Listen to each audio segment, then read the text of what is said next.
A newly appointed police chief enters his precinct disguised in ordinary clothes, hoping to witness his officers' true behavior when they think no one important is watching, but when a white officer disrespects and spits in his face, assuming he's just another unwelcome visitor, the entire department is about to experience a revelation that will shake them to their very core.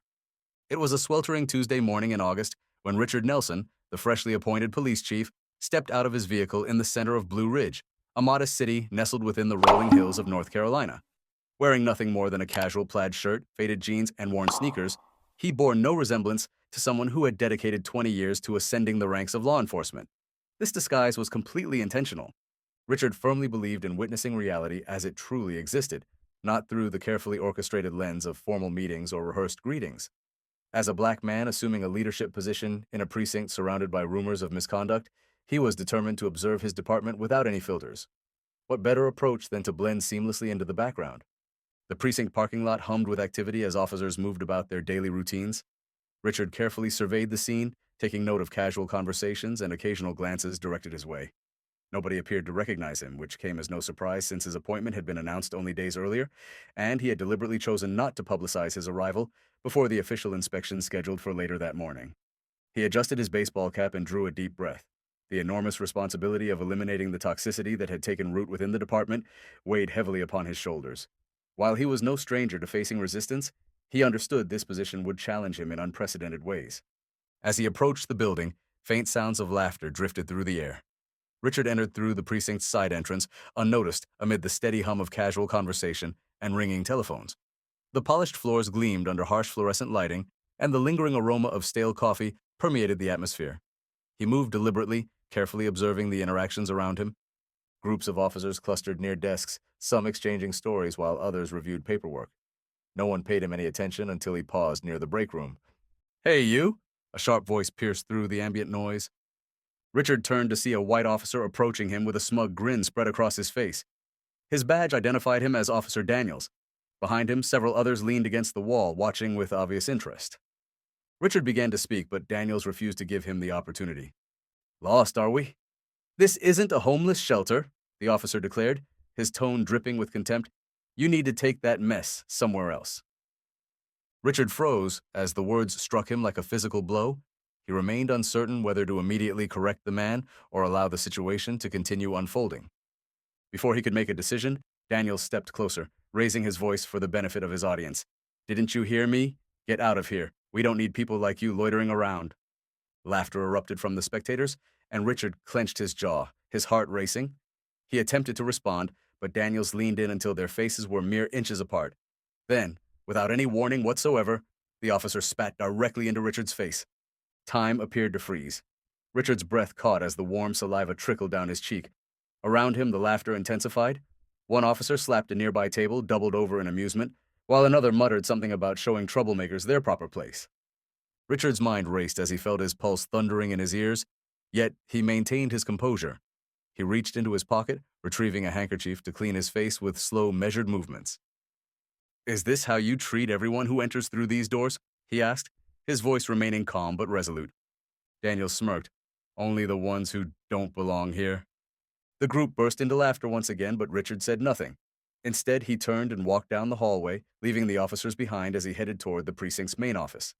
An intercom crackled to life, summoning all personnel to the briefing room. The moment had arrived. The briefing room buzzed with animated conversation as officers filed in, some carrying coffee mugs while others laughed over private jokes. Richard entered through a side door, now carrying a folder bearing the precinct's official seal. He positioned himself just out of view, observing the room fill with familiar faces, some still chuckling from the earlier incident. At the front of the room, Captain Harris, a stocky man with a graying mustache, called for order. "All right, settle down, everyone. We have an important introduction today." The officers quieted, their curiosity piqued. Daniels leaned against the wall with his arms crossed, that smug expression still plastered across his face. The man was clearly savoring his morning. Captain Harris cleared his throat. "As most of you know, Chief Caldwell retired last month. We've been awaiting his replacement, and I'm pleased to introduce our new leader, a man with an impressive record and a vision for this department." Richard stepped forward, his footsteps deliberate and measured. The room froze as he walked to the podium, his commanding presence demanding attention. He placed the folder on the lectern and slowly scanned the room, his calm demeanor only intensifying the mounting tension. Daniel's smirk began to fade. The color drained from his face as recognition slowly dawned. The other officers exchanged uneasy glances, some whispering while others stared at Richard with wide, startled eyes. "Good morning," Richard began, his voice steady and unwavering. "My name is Richard Nelson. As of today, I am your new chief of police." The silence was absolutely deafening. Daniel's face turned a deep shade of crimson, his earlier bravado completely evaporating. Richard's gaze settled on him, holding for a moment longer than necessary before sweeping across the rest of the room. "When I arrived this morning," Richard continued, "I came in plain clothes because I wanted to observe the department through an unfiltered lens. What I witnessed was truly eye-opening." A murmur rippled through the crowd, but Richard raised his hand to silence it. "In my brief time here, I've already witnessed behaviors that are not just unprofessional, but downright unacceptable. Let me make one thing crystal clear. The culture that has been allowed to fester here ends today."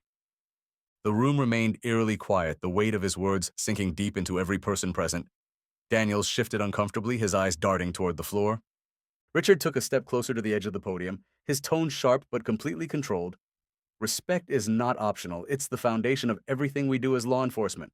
Without it, we fail not just each other, but the community we have sworn to serve." He allowed the silence to hang in the air for a moment, watching the officers squirm under his unwavering gaze. "This morning, some of you laughed at what you thought was just another powerless man being put in his place.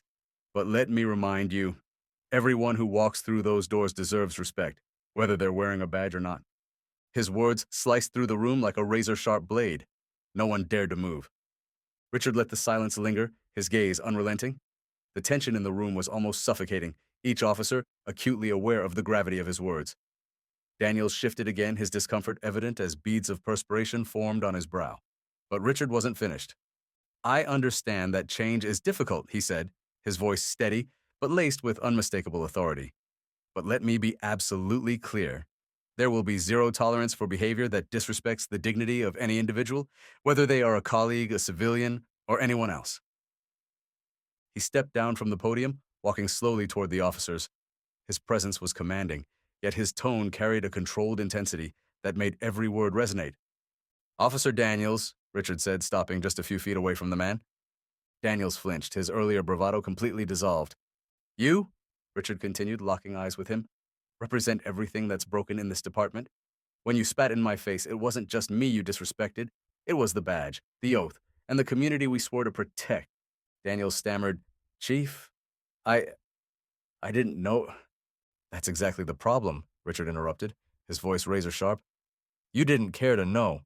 You didn't take a moment to think before you acted because you assumed that man standing in front of you didn't matter. And that assumption is precisely why this department has lost the trust of the people it serves." The room remained silent, every officer frozen in place. Richard turned his attention to the rest of the group. "What I witnessed wasn't just one man's mistake, it was a culture where bullying and prejudice are not only tolerated but celebrated, and that stops right now." He stepped back toward the podium, his voice rising slightly. "I've spent my entire career fighting for justice, not just in the streets, but within the walls of departments like this one. Change isn't easy, and it won't happen overnight, but I promise you this. As long as I'm chief, this precinct will operate with integrity, respect, and accountability." Richard paused, letting his words penetrate deeply. Then, with a slight nod toward Captain Harris, he concluded, "Effective immediately, Officer Daniels is suspended pending an internal investigation. And for those of you who think this is just a slap on the wrist, think again. This is the first of many changes." Gasps rippled through the room. Daniels' face turned crimson, his jaw tightening as he avoided the stares of his peers. Richard, completely unfazed, stood tall. "This isn't about punishment," he said firmly. "It's about setting a standard. If you're not willing to rise to it, this isn't the place for you." He glanced around the room one final time, his eyes locking with each officer's. "If you're ready to do better, to be better, then we'll move forward together. But know this, I will hold you accountable every single step of the way." The meeting concluded with heavy silence, officers shuffling out without their usual chatter. Richard remained at the podium for a moment, watching as Daniels stormed out, his face a mixture of embarrassment and anger. The other officers avoided eye contact, their expressions ranging from guilt to quiet contemplation. Back in his office, Richard settled into his desk chair, exhaling deeply. He knew this was merely the beginning. Years of entrenched attitudes wouldn't transform overnight, and for some, They might never change at all, but he hadn't come to Blue Ridge to make friends. He came to make a difference. The telephone on his desk rang. It was Captain Harris. Chief, I wanted to say you handled that better than most would have, Harris said, his voice tentative. Thanks, Captain, Richard replied, but the real work starts now. I need a complete review of Daniel's history on my desk by tomorrow. Complaints, incident reports, everything you've got. You've got it, Harris said before hesitating. And, Chief, I think you shook a few of them today in a good way. Richard hung up, allowing himself a brief moment of satisfaction before diving into the mountain of paperwork spread before him. Over the following weeks, the precinct transformed into a different place entirely. Officers who once laughed at Daniel's antics now avoided him altogether, whispers of his suspension spreading throughout the department. Richard made it a point to walk the halls regularly, greeting everyone he encountered, his presence serving as a constant reminder of his leadership. Some officers embraced the change wholeheartedly. Officer Reyes, a younger recruit, approached Richard one day, admitting that she had been complicit in the toxic culture out of fear of retaliation. I want to do better, Chief, she said earnestly. That's all I ask, Richard replied, his voice kind but firm. It starts with you. But not everyone was willing to change. Daniels filed an appeal against his suspension, claiming unfair treatment. Richard held his ground, standing firm in his belief that accountability wasn't optional. The department's review uncovered a string of previous complaints against Daniels, ranging from excessive force to inappropriate comments. His appeal was denied, and Richard made it crystal clear that the days of sweeping misconduct under the rug were over. Despite the progress, Richard knew the road ahead would be long. Conversations about implicit bias and community relations were met with mixed reactions, but he remained undeterred. Each small victory, a recruit speaking up, an officer rethinking their approach, was a step toward something greater. One morning, Richard attended a community event where he met a young boy who shyly approached him. Are you really the chief? The boy asked, his eyes wide with wonder. I am, Richard said with a genuine smile. My dad says the police don't care about us, the boy said, his voice barely above a whisper. Richard crouched down to meet his gaze. I can't change the past, but I promise we're working to do better, he said gently. And if you ever need help, you come find me, okay? The boy nodded, a small smile breaking across his face. It was moments like this that reminded Richard why he had taken the job in the first place. By the end of his first year, the precinct was far from perfect, but it was undeniably different. Officers who couldn't adapt were gone, replaced by recruits who shared Richard's vision for a fair and respectful department. The community, once skeptical, began to see genuine signs of change, a renewed effort to build trust and bridge divides. Richard stood in the precinct's main hallway one evening, watching as officers filed out after their shifts. The laughter and camaraderie felt different now, not at someone's expense, but genuine and inclusive. He knew there would always be challenges ahead, but for the first time he felt genuinely hopeful. Change was never easy, but it was worth every single fight. If you enjoyed this story of courage and transformation, don't forget to subscribe for more inspiring content that reminds us why standing up for what's right always matters.